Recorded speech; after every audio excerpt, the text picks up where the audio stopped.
a lot of our customers come and they ask us, um, when we go in as reps, we talk to those customers. It's what's the cost of a new copier? It's the number one question you get. What's this going to cost me? We get hit with that a lot, don't we? Absolutely.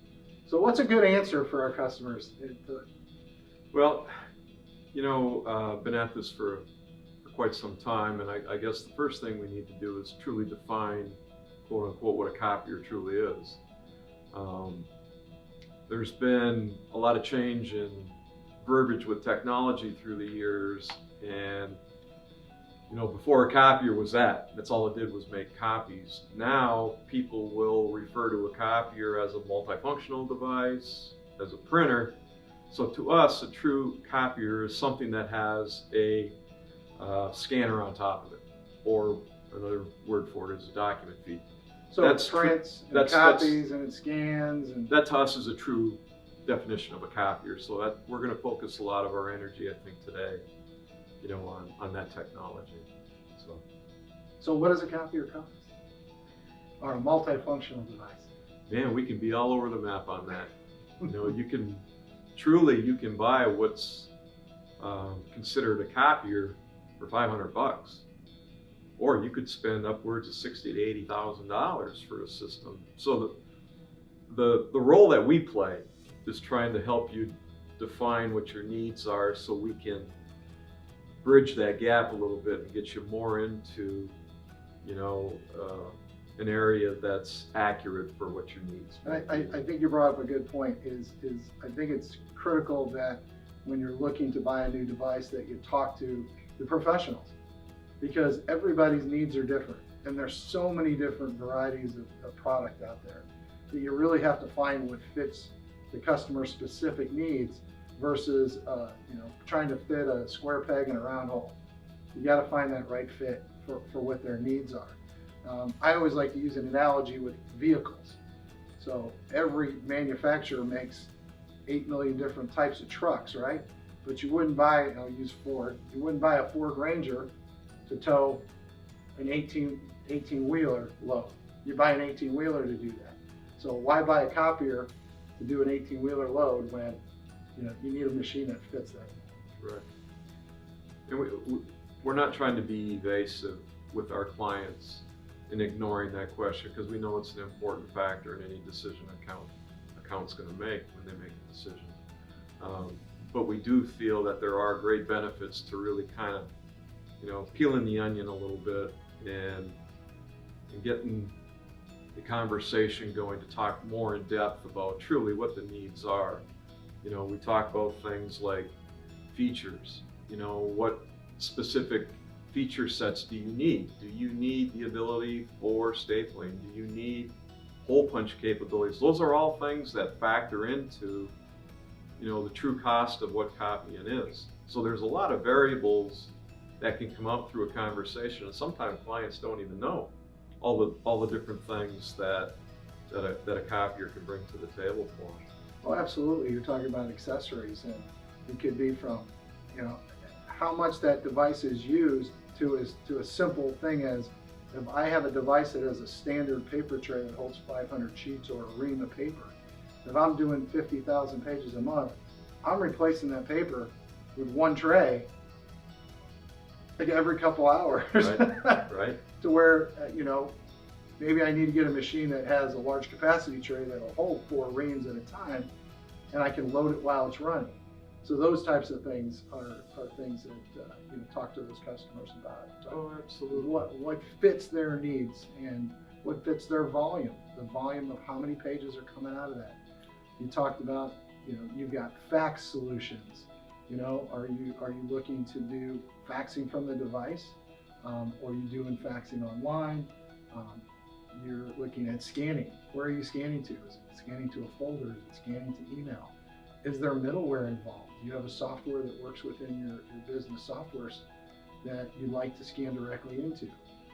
There's just 1,000,001 different things, and to be able to throw a price on something that's really hard to do, just because there's so many different variables out there. So what do you think there's things to consider when shopping for a new copier? Well, I think there's an important point that needs to be made, And sometimes clients hear this terminology, sometimes they don't. And it's the difference between an A3 product and an A4 product.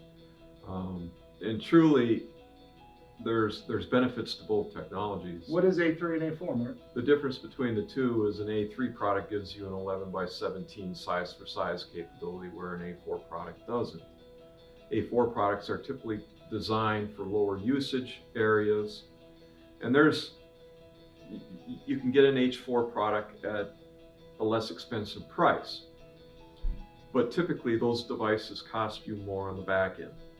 They're more costly to operate, where an A3 product will give you full functionality up to 11 by 17 size for size, but the hardware itself costs more. But the aftermarket costs that go into an A3 product are less. So it's kind of a trade-off. But again, it's the job of us as sales professionals to help accounts try to determine truly what is the best solution. You know, if somebody's doing low volume usage and doesn't have a need for 11 by 17, an A4 product is a great solution for you to consider. I think I've found with A4 products, it's more of a work group scenario where you have 5 users in a work group, but they don't want to walk down the hall or things like that, to where you can put a smaller, faster A4 in those work groups. That if they don't need any of those finishing capabilities like stapling and things like that, and it's not super heavy usage, to where if you want one big device, you're going to handle more users, things like that. So yeah. You know, the other thing to consider when you're exploring the opportunities of upgrading, and I say upgrade because the majority of the business today is that it's upgrading to something that's already in place, is not only the cost of the hardware itself. There's multiple ways you can move into acquiring hardware. You can buy it outright and just do a net 10 purchase on it. You have financing packages available, and there's different types of financing programs available to you. Just to give you a brief education, there's what's called fair market value, and there's called dollar purchase option programs for financing. Fair market value typically is a little less for you on your monthly payment, but you don't own it at the end. Where with a dollar out, it's truly like you go into the bank and financing your vehicle. You make your last payment, you own it, it's yours. is there, what's the benefit, or, you know, I would say if you're looking at fair market value, the benefit is you can upgrade your technology quicker. Absolutely. You're doing a dollar out, you intend to keep that product a little bit longer than the term of the lease. To where in a fair market value, you're really looking at a payment, and I really like to upgrade my technology on a pretty regular basis. Just looking at a stream of payments, and just keep those. It's always our recommendation, if somebody wants to stay on top of technology, use the fair market value program, and you just anticipate when this contract's up, I'm moving into new technology. There's no desire to keep what you have. I find nonprofits are a little different, where, you know, if they can get by for a period of time without having to make a lease payment on the hardware, you know, they benefit from that. And they're not maybe as in tune to the latest and greatest technology. So I do think the type of organization has some type of a play. You know, we just talked about this the other day about fair market value versus dollar out with nonprofits.